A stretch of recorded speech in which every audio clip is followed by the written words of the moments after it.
আসসালামু আলাইকুম এভরিওয়ান, আশা করি সকলে ভালো আছেন। তো আপনি যদি এই মুহূর্তে বাংলাদেশে অবস্থান করেন এবং আপনি কোনো আত্মীয় স্বজনের মাধ্যমে যদি কোনো একটা ওয়ার্ক পারমিট বা বাংলাদেশের বাইরে ইউরোপ বা ইউরোপের যে কোনো কান্ট্রি থেকে যদি একটি ওয়ার্ক পারমিট আসে, তো ওয়ার্ক পারমিট আসার পরে আপনার কি কি ডকুমেন্ট প্রয়োজন এবং ওই দেশ থেকে আপনাকে কি কি ডকুমেন্ট প্রদান করবে, তো এই বিষয়ে সকল বিস্তারিত আলোচনা করব আমরা এই ভিডিওতে। তো অবশ্যই আপনারা ভিডিওটি শুরু থেকে শেষ পর্যন্ত দেখবেন। ইনশাআল্লাহ আপনি নিজে নিজে আপনার ফাইলটি প্রসেস করতে পারবেন এবং আপনি কিভাবে ইউরোপে একটি ভালো কোম্পানিতে নিজে নিজে আবেদন করে যেতে পারেন। তো এই বিষয়টা নিয়েও আমরা বিস্তারিত আলোচনা করব।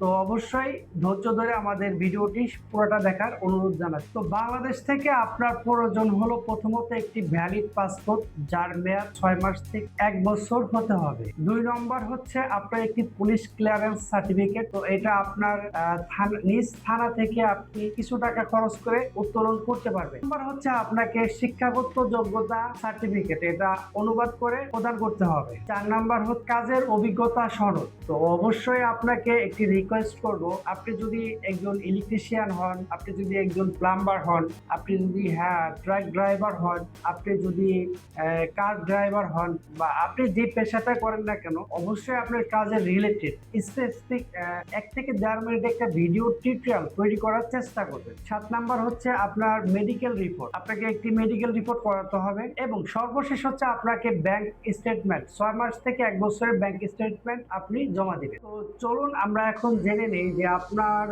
ইউরোপ থেকে আপনাকে কি কি ডকুমেন্ট পাঠাবে। প্রথমত আপনাকে একটি ওয়ার্ক পারমিট পাঠাবে, তো যেটা ওই দেশের শ্রম মন্ত্রণালয় বা ইমিগ্রেশন সার্ভিস থেকে প্রদান করা হবে। দ্বিতীয়ত আপনাকে একটি নিয়োগপত্র প্রদান করা হবে, আর এটাতে মূলত একটি চুক্তি হবে যে এখানে আপনার নাম, আপনার অ্যাড্রেস, আপনার পাসপোর্ট নাম্বার, এই বিস্তারিত আলোচনাও এখানে আপনার থাকবে।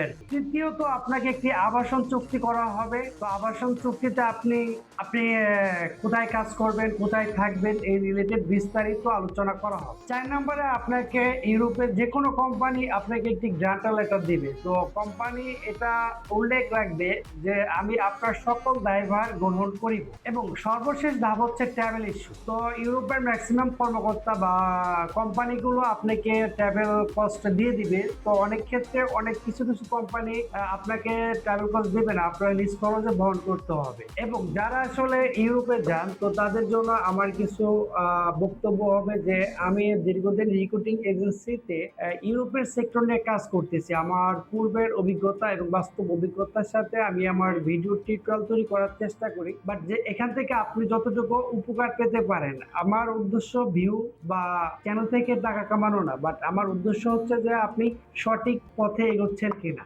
এবং আপনি যদি ইউরোপের মাটিতে যেতে চান বা আপনি যদি বাংলাদেশের মাটিতেও কাজ করতে চান, তো অবশ্যই আপনাকে ভালো এক্সপিরিয়েন্স যোগাতে হবে। তো আমি আপনাকে সাজেস্ট করবো, আপনি যদি ট্রাক্টর, ইলেকট্রিশিয়ান, প্লাম্বার এই ধরনের কাজগুলো শিখেন, এটা পৃথিবীর যে কোনো কান্ট্রিতে এটার খুবই ডিমান্ড আছে। আপনি যদি ডক্টর হন, আপনি যদি ইঞ্জিনিয়ার হন, আপনি যদি আইএলটিএস করা থাকে, আপনার যদি স্কিল ভালো থাকে, তো অবশ্যই আপনার জন্য সব দেশে, বাংলাদেশের মাটিতে যেমন আপনার ভালো স্যালারি ডিমান্ড করবে, বাইরের মাটিতেও আপনি এরকম ভালো স্যালারি পাবেন ইনশাল্লাহ। এবং ফার্গো ইন্টারন্যাশনাল দীর্ঘ 8 থেকে 10 বছর তাদের নিজস্বভাবে সেবা দিয়ে আসছে। তো খুব কিছুদিন হলো আমরা অনলাইন সেবাটা চালু করেছি।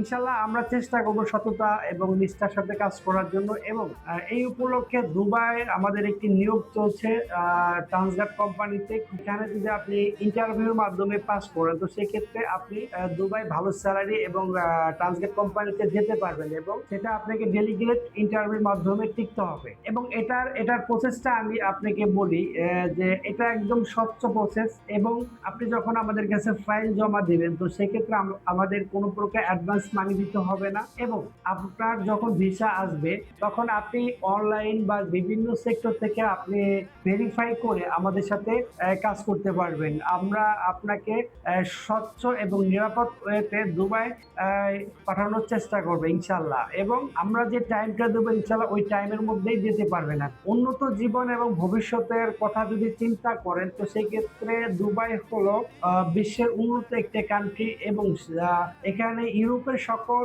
সুবিধা না থাকলেও বাট এখানে 50% আছে। তো এই বলে আমার ভিডিওটি শেষ করব। তো অবশ্যই আমার চ্যানেলটি সাবস্ক্রাইব করে রাখবেন এবং আমার প্রতিনিয়ত আপডেট ভিডিওগুলো পেতে আমার চ্যানেলটি সাবস্ক্রাইব করে রাখবেন ইনশাল্লাহ। আমি এবং কমেন্ট করবেন যে আপনি কোন ধরনের ভিডিও চান, কি ধরনের ভিডিও দিলে আপনার উপকারে আসবে, এই ধরনের কমেন্টগুলো করবেন ইনশাল্লাহ। আমি প্রতিনিয়ত এই ধরনের ভিডিওগুলো আপলোড করতে থাকবো। তো এই বলে আমার ভিডিওটি শেষ করছি। আসসালামু আলাইকুম।